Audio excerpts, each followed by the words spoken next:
Hi everyone, কেমন আছো তোমরা সবাই? আমি প্রিয়া চলে এসেছি আবার একটা নতুন ভিডিও নিয়ে। আজ সকাল সকাল বেরিয়ে পড়েছি, গন্তব্য ছিল নবদ্বীপ। তার আগে এই দোকানটার থেকে খানিকটা পনির কিনে নিয়েছিলাম। এই দোকান থেকে পনির কিনে যাব আমাদের যে দিদিটা রান্না করে তার বাড়িতে, তাকে দিতে। আসলে বাড়িতে কেউই নেই, শ্বশুর শাশুড়ি দুজনাই গেছে আমার বরের মামার বাড়িতে, মানে শাশুড়ির বাপের বাড়িতে। এই দেখো দিদির বাড়িতে আমরা চলে এসেছি। এখানে আমি দিদিকে বলে দিচ্ছি যে আজকে কি কি রান্না হবে, আর পনিরটাও দিয়ে দিলাম দিদিকে। দিদি রান্না করে চলে যাবে। আর এই যে বেরিয়ে পড়েছি নবদ্বীপ যাওয়ার উদ্দেশ্যে।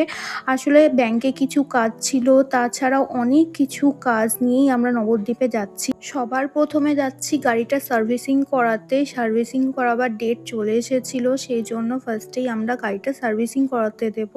আমরা যে দোকান থেকে গাড়িটা কিনেছি সেই দোকানেই সার্ভিসিং করাই। এই যে চলে এসেছি দোকানটায়, এই দেখো।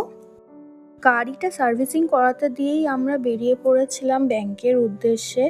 ব্যাংকের কাজ শেষ করে আমরা যাচ্ছি এখন দুপুরে লাঞ্চ করতে। এই জায়গাটা তোমাদেরকে আগেও দেখিয়েছি, এখানেই আমরা নিরামিষ খাবার খাই। আসলে সোমবারে আমরা নিরামিষই খাই। আর দিদিকে তো রাত্রের খাবার করতে বলেই দিয়ে এসেছি, এই জন্য এই যে এখানে লাঞ্চ করতে এসেছি আমরা দুজন। এই যে ফার্স্টেই নিয়ে নিয়েছিলাম ম্যাঙ্গো মোহিতো, খুব সুন্দর ছিল ম্যাঙ্গো মোহিতোটা। আর তার সাথে নিয়েছিলাম bro house special fried rice, আর সাথে ছিল মিক্সড ক্রিস্পি ভেজিস, আর সঙ্গে একটা পিৎজাও নিয়েছিলাম। এখানকার ভেজ পিৎজাটা দারুণ খেতে, সেই জন্য নিয়েছিলাম। দেখো আমাদের খাওয়া হয়ে গেছে, আমরা বেরিয়ে পড়েছি আবার আমাদের গাড়িটা নেব বলে। আমাদের গাড়িটা ভালো করে সার্ভিসিং করানো হয়ে গেছিল। এই দেখো কি সুন্দর হয়ে গেছে, ভালো করে ওরা ওয়াশও করে দিয়েছিল। গাড়িটা নেওয়ার পর এখান থেকে যাচ্ছি আমার জন্য জুতো কিনতে খাদিমসে। আসলে আমার জুতো নেওয়ার ছিল, সেই জন্য খাদিমসে চলে এসেছি। এই দেখো এখানে এসেই এক দেখাতেই আমার এই জুতোটা পছন্দ হয়ে গেছিলো, সেই জন্য এটাই নিয়ে নিয়েছিলাম।